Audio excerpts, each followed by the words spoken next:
two people showed no signs of fear. Instead, they headed straight toward the mountain peak. Above them, the volcano's lava churned violently, but their steps never faltered. They kept going until they reached the crater. Just one step beyond that point would mean certain doom. This was the kind of romance only a geologist could understand. They took off their helmets as if their whole lives had been leading up to this very moment. On the other side of the island, a woman, also a geologist, had teamed up with a man.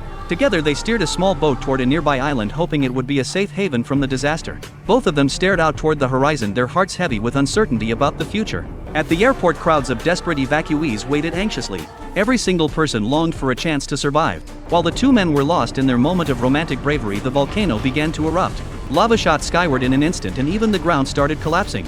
The entire island shook and shifted. But now something even scarier than the volcanic eruption was unfolding. The authorities had started their investigation. After running simulations, they discovered that a tsunami was on its way.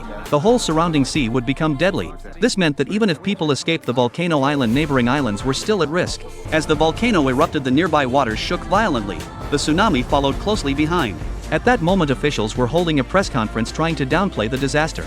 But one man refused to stay silent. When the leader stepped away, he walked up to the podium and grabbed a slip of paper from the floor.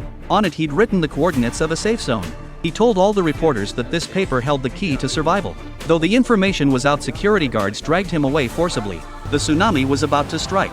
It would arrive in 10 minutes. Now it was a race against time.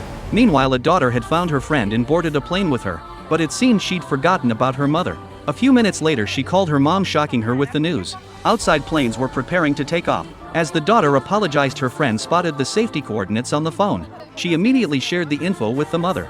Airport staff confirmed the safe zone was nearby.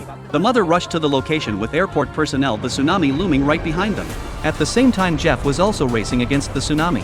Unlike walking on land, they had to squeeze through a narrow crevice, meaning they faced waves on both sides. At the critical moment, they made it through. The tsunami's two waves collided violently, then dispersed in all directions. Finally, they reached the shore by boat. The beach was already crowded with evacuees. To the man's surprise, his wife and son had already made it to the safe zone. The family was reunited once again.